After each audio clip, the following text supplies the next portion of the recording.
I'm here to do a review. Mike's chair is really creepy. I'm here to do a review video on Soul Calibur V. Now, there is some negatives and positives to this review, so do not be completely turned off by it if you're still looking to purchase the game. I am going to be comparing it a lot to the other Soul Calibur games. Yeah, so let's get started. Anyway, Soul Calibur V, great game. The fight system's really good. The character customization is fantastic. It's top. It's more improved from number 4. Number 3, it wasn't really that great because it was new to the game and everything. But 4, it was really good. I liked it in 4. But 5, it was just so much better. And I liked it better in 5 because you don't really have to... Because in 4, you had to pay for the items that you unlocked. Like, you'd unlock the item in, like, you'd have to do the Lost Tower, I think it's called. The Challenge Tower or something like that. And you'd have to unlock it in beating really hard challenges and that. And then, after you unlocked it, you'd have to buy it. But in this game, all you have to do is just really unlock the part. And not only do you don't unlock just one in this game. Like 4, you can only unlock like maybe 1 or 2 items. But in this game, you just level up like by doing fights and everything. And you'll just get player points. And then you keep leveling up. And you'll unlock like... It'll say, for example, it'll just be like, oh, you unlocked more head... You unlock more head parts. More head objects, more arm objects and stuff like that, and it's more than 1. It's usually like 2 or 3.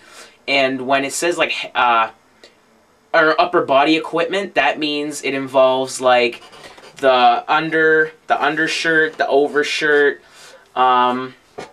and yeah, but it's more than that. And then when it says like head objects, it means like glasses, hat, face, or I said glasses, but like face objects, the hat, things like that, and it's just much better.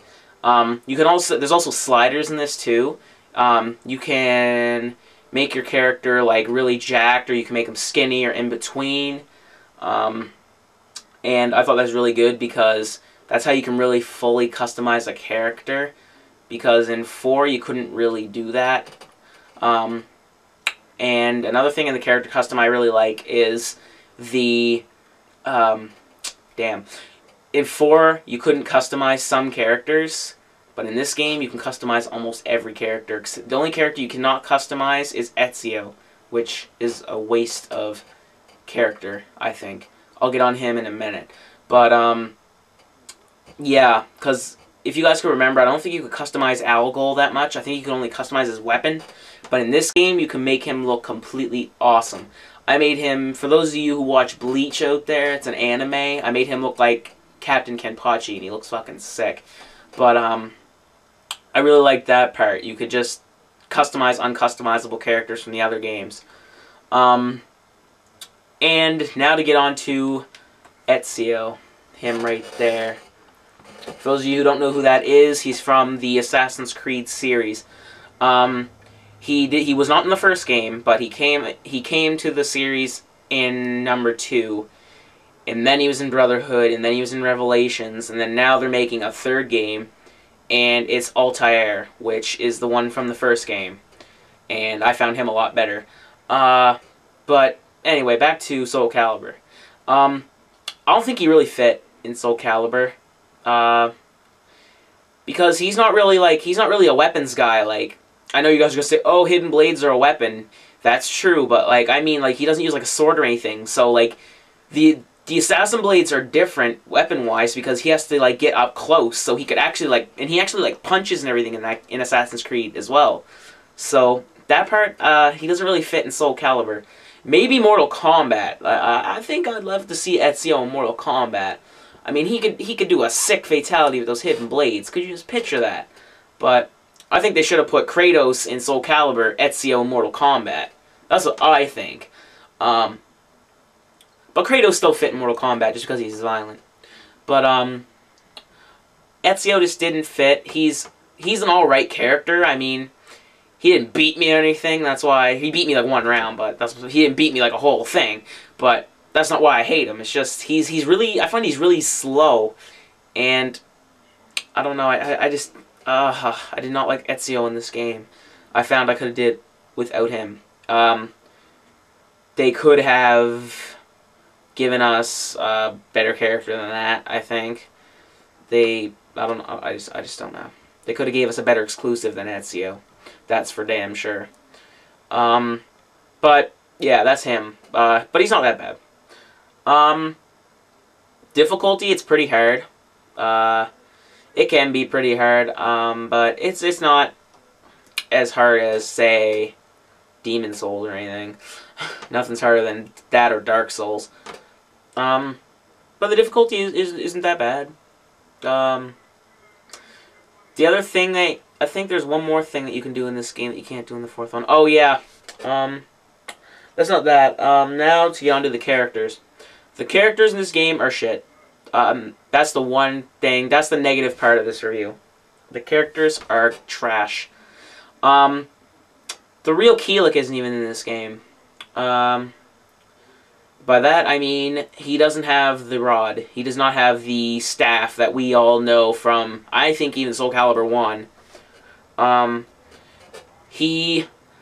They made him like Mokujin. And for those of you who do not know who Mokujin is, I was going to say Charade, but people out there might not even know who Charade is, so I'm just going to use Mokujin as an example. Mokujin is basically like a random character, like the random selection. But instead of clicking random select, like on Tekken, you can customize Mokujin, make him look a little bit cool, but then he'll still have, like, just say, like, Eddie or Christie's fighting style. He can just get anybody's fighting style, and it's every round. So, like, just say for the first round, Mokujin could be, like, Christie. He'll be Christie's fighting style, and then you'll win the round, and then he'll turn into, like, maybe King's fighting style. That's how they made Keelik in this game. I did not like that at all. I was actually pissed because when you start up the game, Keelik isn't even in the character selection. They basically, you have to unlock him, and the real kick in the nuts is when you have to fight Keelik to unlock him. But when you fight him, he has his staff, so it misleads you completely. It's just like, oh yeah, I'm gonna unlock Keelik, right? He's the best character in Soul Calibur. And then when you use him, he'll have Maxie's fighting style. I was really pissed at that. I can't even describe how I felt when I figured that out, or when I found that out. Even when just his name showed up, because in the story mode, when you'd fight, their name would just be like, I was just fighting, and then it was level 6, the last level, and it was just like Keelik, and I just sat there like, oh my god, I cannot believe I'm going to fight Keelik. And then they gave me that shit. And just to let you know, Keelik isn't the only character they took out of this game. Xianghua's gone, Taki's gone, Talim is gone. I don't know why in the hell they took her out. There's no reason to. There's more that they took out, I just can't really remember right now. But taking out characters that don't need to be taken out, it's pointless. It really is. And what makes it worse is, oh, Cassandra is gone too. I forgot about her. She's gone. She's out of the picture. But yeah, I hate when games do that shit. They just remove shit that does not need to be taken out. It's completely stupid. That's the real big flaw about this game, though. If you guys are like characters, like, oh my god, Talim's probably amazing in Soul Calibur V. Well, guess what? You're gonna get a swift kick to the jaw when you play it, because she's not in it. She isn't. Yeah. Character-wise, this game is trash. So, again, if you're looking to get this game for the characters, you don't buy this game. If you're looking for the whole complete experience, like just to play it, to experience the character custom, buy this version. If you're looking for characters, you buy this game, Soul Calibur 4. This game has all the original characters in it, which I love. To some point, I actually like this game more than Soul Calibur V. I haven't played it in a while. I might actually play a little bit of it. Oh, in the back of the case here, you can see original Keylek. I like that. Not to spoil. Then this kind of puts the little bit spirit back in you. They actually gave Keylek's moveset to another guy that's similar to Keylek, but he's not Keylek, obviously. No one can be Keylek. But he's similar to him, so Keylek's sort of in the game, but he isn't. What I did, I just got the guy that has Keylek's fighting style, created him from scratch, and made him look as much like Keylek as I could. And he looks like Keylek, which now it kind of made me change my opinion on the game altogether. But that's basically what I had to do, and that's what you guys are going to have to do. You guys are just going to have to create the old characters with the new characters' fighting styles. But yeah, this game for characters, but overall gameplay, you're going to want to get this game. And another thing that they took out is the critical finish. For those of you who have played... I'll get a double here. Those of you who have played this game, you guys know that critical finish is when it's basically like a fatality, and it just ends the whole match. And they took it out, which I'm really glad they did, because you could never do it, so what was the point of having it? It's like having those Mortal Kombat 3 fatalities, like you have to put in the big-ass things. Or not the big-ass code information, but like they were like impossible to find. Like you had to be an expert at those games to find them. But anyway, but they added something else. It's like Street Fighter Supers. They're called critical edge or something like that. I don't know. But it's sort of like a super move that you can do in this game, which isn't that bad because each character has their own unique set of them, which I love. But it's not a big upset. I like that much better than the critical finish because these you can actually do.